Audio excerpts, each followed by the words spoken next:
Hi మామ, తమ్ముడు నితిన్ గారి హీరోగా MCA Vakeel Saab movie director Venu Sriram గారి డైరెక్షన్లో దిల్ రాజు గారి ప్రొడక్షన్లో వచ్చిన ఈ మూవీ ఈరోజు రిలీజ్ అయింది. ఈ సినిమా హిట్ అవటం అనేది నితిన్ గారికి, దిల్ రాజు గారికి, వేణు శ్రీరామ్ గారికి చాలా ఇంపార్టెంట్. ఆల్మోస్ట్ డబుల్ హ్యాట్రిక్ ఫ్లాప్స్తో ఉన్న నితిన్ గారికి అయితే ఈ మూవీ రిజల్ట్ ఇంకా ఇంపార్టెంట్ మామ. మరి ఈ సినిమా నితిన్ గారి కెరియర్కి కంబ్యాక్ అయ్యిందో లేదో రివ్యూలోకి వెళ్ళి తెలుసుకుందాం. ముందుగా స్టోరీలోకి వెళ్తే, జై చిన్నప్పుడు జరిగిన ఒక ఇన్సిడెంట్ వల్ల తన అక్క ఝాన్సీకి దూరం అవుతాడు. కొన్నేళ్ల తర్వాత మళ్ళీ వాళ్ళ అక్కను కలుసుకోవడానికి వెళ్తాడు. అదే టైంలో వైజాగ్లో ఒక ఫ్యాక్టరీలో పెద్ద అగ్ని ప్రమాదం జరగటం వల్ల చాలామంది ప్రాణాలు కోల్పోతారు. అది ఎలా జరిగిందో ఇన్వెస్టిగేట్ చేసే టీంలో ఝాన్సీ ఉంటుంది.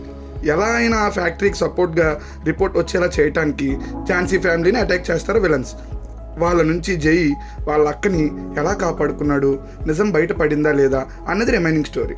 ఇక రివ్యూలోకి వెళ్లే ముందు ఒక్క మాట చెప్పాలని ఉందండి.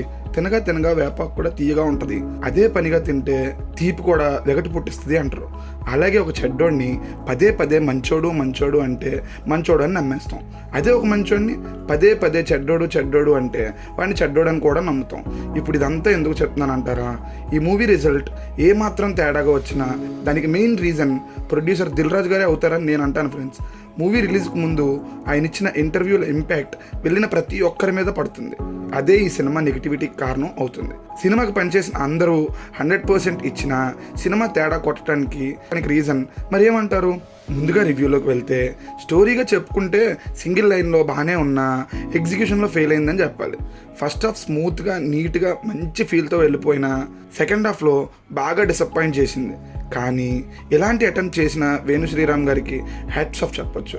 బేసిక్గా ఒక మంచి బడ్జెట్ అండ్ మంచి హీరో ఉన్నప్పుడు కమర్షియల్ మూవీ చేసేసి సేఫ్ గేమ్ ఆడొచ్చు.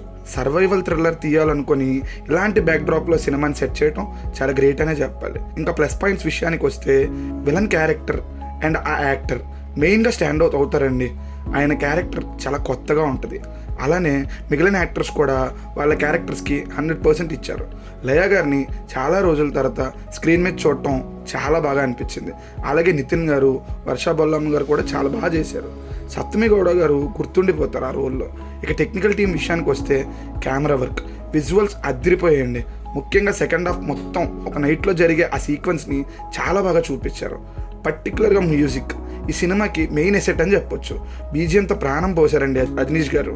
అమ్మవారి సాంగ్ ఒకటి ఉంటుంది, అది కూడా వినడానికి చాలా బాగుంటుంది. ఇక ఫైట్స్, సినిమాలో స్టోరీ కన్నా ఫైట్స్ ఎక్కువ ఉండటం వల్ల ఆయనకి గట్టిగానే పనిపడిందని చెప్పాలి. బట్ ఫస్ట్ హాఫ్లో వచ్చే ఫారెస్ట్ ఫైట్ తప్ప మిగతా ఏవి పెద్దగా ఇంపాక్ట్ ఇవ్వవు. ఇక ఎడిటింగ్, సెకండ్ హాఫ్లో చాలా అన్నెసెసరీ సీన్స్ని ట్రిమ్ చేసేసిన బాగున్ను అని అనిపించింది. ఇక డైరెక్టర్ వేణు శ్రీరామ్ గారు అందరి నుంచి మంచి అవుట్నే రాబట్టుకున్నప్పటికీ స్క్రీన్ ప్లేలో చేసిన తప్పులు ఈ సినిమా రిజల్ట్ని తేడా కొట్టేలా చేసాయి. ఇక ప్రతి ఫ్రేమ్లో పెట్టిన ప్రతి రూపాయి కనిపిస్తుందండి. నాకైతే సినిమా పర్లేదు అనిపించింది మామ. నేనైతే వెళ్ళొద్దు అని చెప్పను, ఇప్పుడే వెళ్ళి చూసేయండి అని రికమెండ్ కూడా చేయను. బట్ ఫ్రీగా ఉంటే ఒక్కసారి ట్రై చేయొచ్చు మామ.